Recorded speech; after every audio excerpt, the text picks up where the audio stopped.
Okay, this is going to be a fourth grade in adaptations, inherited traits, and learned behaviors passage from Ford Ferrier for oral administration. So first thing I want you to do is make sure that you put your name on your paper. The date's always good to add too, but at least make sure you put your name on your paper.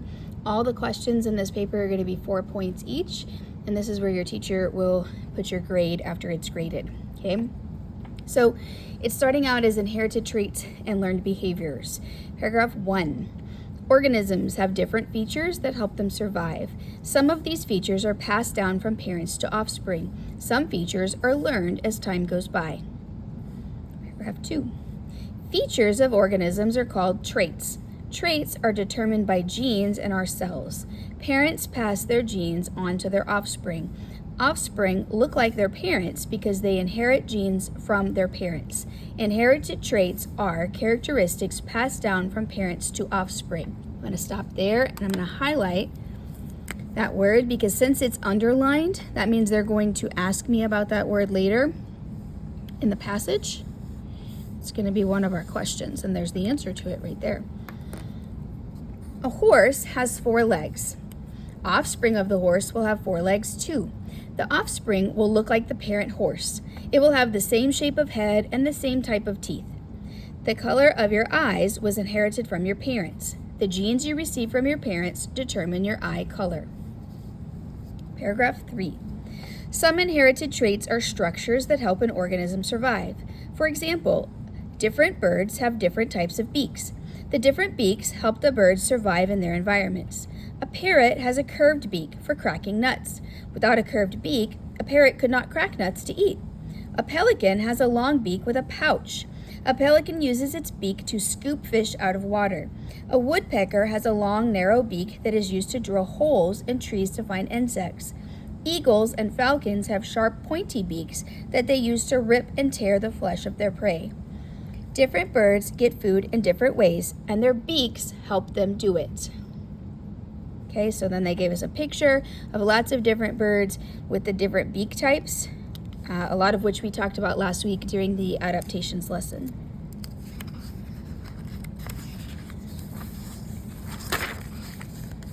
All right, paragraph 4. Different animals have different types of feet to help them survive. Some animals with hooves have split hooves. A mountain goat has split hooves. The split hooves give the mountain goat good grip for moving along the rocks and cliffs where they live. Ducks have webbed feet. Without webbed feet, ducks could not move as quickly through the water to find food or escape predators. Paragraph 5. Even plants have inherited traits. A good example of this would be spines on a cactus. Spines on a cactus are long and thin. They don't let out as much water as a normal leaf would. This helps a cactus keep water inside itself. This helps a cactus survive in a dry desert. Other types of plants live in shady areas. These plants have big, wide leaves to help capture as much sunlight as possible. Paragraph 6. Sometimes organisms adapt ways to survive. An adaptation is a change an organism undergoes in order to survive. Okay, I'm going to stop there and highlight that because that is going to be one of our questions later. An adaptation is a change an organism undergoes in order to survive. The spines of a cactus are an adaptation. The shape of a bird's beak is also an adaptation. Webbed feet are an adaptation that helps ducks swim. Porcupines have quills that protect them from predators. Other forms of adaptation would be the colors of some plants and animals. A chameleon is a great example of such an animal. Chameleons have adapted to their changing environment by changing the color of their skin. This makes them seem invisible to their prey and predators. This makes hunting easier. They had to make this adaptation because of their habitat. They could not afford to waste all their energy hunting, so they found an easier way.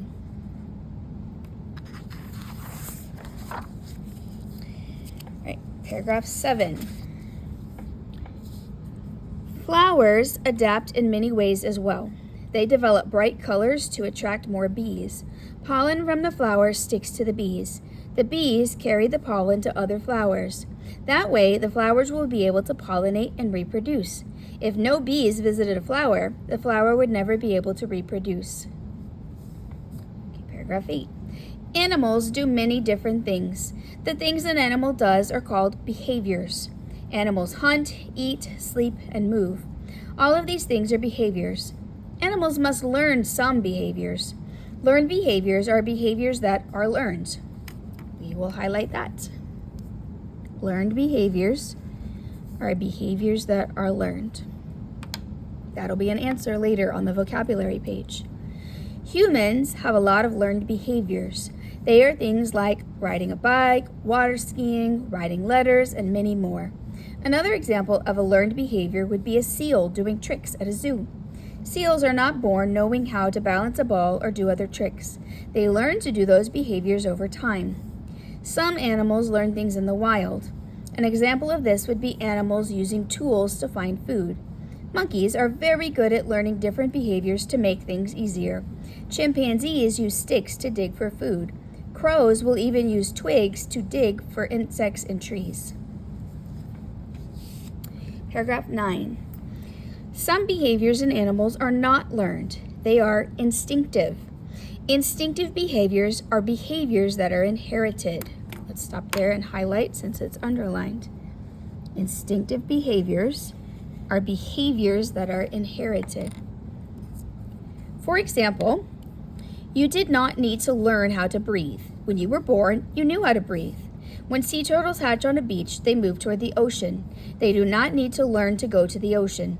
They know by instinct to go to the ocean. Paragraph 10.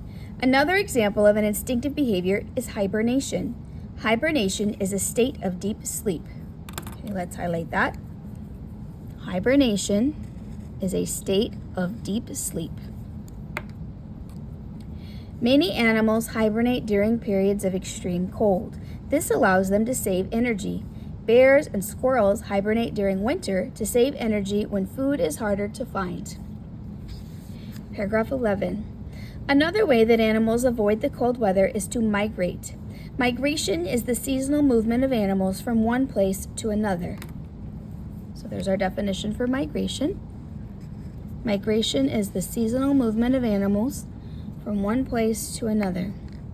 This happens with many different species, but one we often associate with migration is birds. In the fall, there will be thousands of birds flying south for the winter. In the spring, the birds fly back north to reproduce and find food during the summer. Different whales and butterflies also migrate. Okay, paragraph 12. All plant behaviors are instinctive. Plants can't learn to do things. Dormancy is a behavior similar to hibernation. Dormancy is a period in the life of an organism when growth and development temporarily stops. So we're going to highlight that. Dormancy is a period in the life of an organism when growth and development temporarily stops. So they're not asleep, they're just not growing and developing. This is more for plants. They just kind of end up stopping. When plants are dormant, they do not grow. Often plants become dormant during cold and harsh weather. When conditions become good again, the plant comes out of dormancy and continues to grow and develop. All right, a lot of paragraphs. My advice is always to go straight to the vocabulary page because these are all of the words that we highlighted: migration, hibernation, inherited, adaptation, instinctive behavior, learned behavior, dormancy. So I find one of the words that I highlighted, migration. I flip back in the story and find it. It's right here. I read the definition. Migration is the seasonal movement of animals from one place to another. And then I'm going to match it.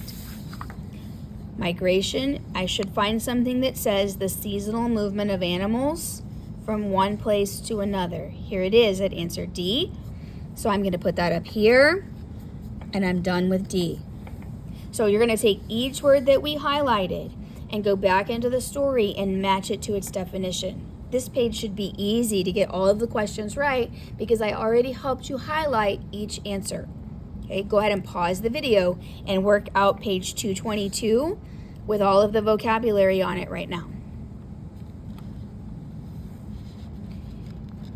Okay, after you've worked out the page, with all of the vocabulary, then I would go back to the questions page. Okay, these are content questions, which means that these answers are found in the story somewhere. Okay, so like question 1, it's about a bird beak. So I need to go back to the paragraph about the bird beak. Now, we actually already did this in our notes, so you may not need to go back to find it. But if you're unsure of which bird beak is for ripping and tearing the flesh of prey, then you're going to go back in the story to the bird beak question, right? The bird beaks are all right here in paragraph 3. So if you need help with this question, you're going to go back and find that in paragraph 3. Okay, question 2. Which answer best describes a learned behavior of a dog? Okay, so a learned behavior, if you're not sure what that means, go look at your highlighting, of a dog. Running to his food dish when he hears his owner opening the dog food bag. B, barking. C, growling when he sees another animal. D, panting when it's hot outside. One of these is a learned behavior. You'll choose that one. Number 3, which answer best explains why plants that live in shady areas have big, wide leaves? So shady areas have big, wide leaves. A, the leaves help to attract bees so they can reproduce. B, the leaves help plants soak up more water when it rains. C, the leaves help the plant keep water inside when it's dry. D, the leaves help capture more sunlight for photosynthesis.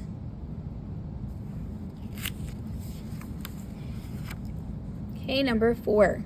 If at any point I'm going too fast for you, if you need time to go back into the story, you can just pause the video to go back to look for answers. Number 4. Some otters live in rivers and are very good swimmers. Which adaptation would most likely help an otter steer in the water while it swims? So we're looking for an adaptation that would help an otter steer while it's swimming. Okay, it's either its short body, its large tail, its small eyes, or its fur color. One of those would help it to steer or change directions. All right, number 5. The seasonal movement of animals is called A, hibernation, B, migration, C, dormancy, D, a learned behavior. All of these are words we highlighted. So you have this answer highlighted, you just need to match which word goes with that definition. And if you already did the definitions page, like I recommended you doing, then you already have this answer on that page too. Okay. We're going to flip over here to content practice. These are sentences from the story, and you're going to go back into the story and find that sentence, and then you're going to fill in the blank. You're going to put the missing word in the blank for that one. Okay, so I'm going to read through these, and then I will probably give you some paragraphs to go back to. So number 1 says, chameleons adapt by changing the blank of their skin. If you know the answer that goes there, then you don't need to go back into the story to figure it out. Okay, if you're unsure of the answer, then you would have to go back to find the part about chameleons and understanding what a chameleon can do. Okay, the chameleons were talked about in paragraph 6. So if you are not sure what goes in that blank, go back to paragraph 6 to find it. Sorry, I kicked the table. Number 2, split hooves give mountain goats good blank for moving on rocks and cliffs. So I need to go back about the hooves and the mountain goats. Okay, that was in the paragraph that was talking about feet. The paragraph that was talking about feet is right here by this picture of this goat. So that's going to be found in paragraph 4. Split hooves give mountain goats good blank for moving on rocks and cliffs. Again, if you need to pause the video so you can go back to paragraph 4 and find that sentence, then do that. Number 3, a parrot has a blank beak for cracking nuts. Okay, well, that's another beak question. And all of the beaks were in paragraph 3. So that's going to be in paragraph 3 for you to go back and find the answer. Number 4, traits are determined by blank in ourselves. So we need to go back where it was discussing traits. Okay, if I go back where it's discussing traits, that's going to be paragraph 2 is where you'll find that answer. Number 5, blank on a cactus are long and thin. Well, I remember a picture of a cactus. Here's the picture of the cactus. So the cactus was talked about in paragraph 5. So I'm going to put the answer for paragraph 5 here. You go back to paragraph 5 and tell me blank on a cactus are long and thin. Number 6, blank are things an animal does. Blank are things an animal does. Okay, so I'm going to go back into the story. And I'm going to look for where it was talking about things that an animal does. Okay, I see that answer is going to be in paragraph 8, is where you can find that answer. Number 7, behaviors that are inherited are called blank behaviors. Okay, so behaviors was more towards the end of the passage. Okay, that is going to be in paragraph 9. That will help you to locate that answer. And lastly, we have blank is a state of deep sleep. Again, that vocabulary page really helps if you do the vocabulary first. If you did not do the vocabulary first, you can find this answer in paragraph 10 to help you out. Okay, so at this point, I have helped you through the content questions. I have helped you with the content practice. I explained to you how to do the vocabulary, and the last thing you have left is the final test, right? So the final test, these answers are probably not in the story, okay? Something you have to think about using what you learned in the story. Occasionally, it'll give you one of the answers in the story and you can flip back. But for the most part, if you understood and read the story correctly, then you should be able to answer the page. Okay, final test question 1. Again, pause if you need to longer for a question or if you want to go back and look or some time to think.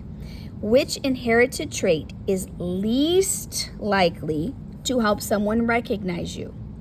Your hair color, your sense of smell, your height, or your eye color? Which inherited trait, so all of these are inherited, which one of them is least likely to help somebody recognize you? Your hair color, your sense of smell, your height, or your eye color? Right, question 2. Which animal has legs best adapted for running fast? I need to look at the legs, and I'm looking for something that has legs that would be adapted to help it run fast. I have a chimpanzee, I have a panda, I have a bulldog, and I have an ostrich. Okay, some of us are unsure of what these are. This is a monkey. It's really an ape if we want to get technical. Okay, it's a chimp. This is a panda bear. This is a bulldog. And this is an ostrich. Which one has legs that are best adapted to help it run fast?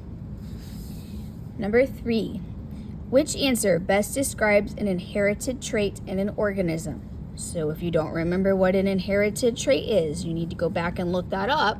In the story, it's highlighted to help you answer this question. An inherited trait. A crow uses a stick to dig for insects in a tree. B, a tree loses its leaves in the fall. C, a squirrel takes food from a bird feeder. D, a plant burning in a forest fire. Which is inherited? A crow using a stick to dig for insects in a tree losing its leaves in the fall, a squirrel taking food from a bird feeder, or D, a plant burning in a forest fire. Okay, number 4. Brown bears live in Alaska. Which adaptation best helps a brown bear survive the cold weather of Alaska? So we're looking for an adaptation that would help it survive in the cold. That's what we're hunting for. Okay, there's our bear right there. Is it his brown fur? Is it his strong jaws? Is it his thick fur? Or is it his large claws? Brown bears live in Alaska. Which adaptation best helps a brown bear survive in the cold weather of Alaska? Brown fur, strong jaws, thick fur, or large claws? All right, last question. According to the story, when it says that means it's going to be in the story. So that means it's something we could go back and find. Flowers have bright colors to A, make more pollen, B, attract bees, C, keep animals away that eat flowers, D, make more seeds.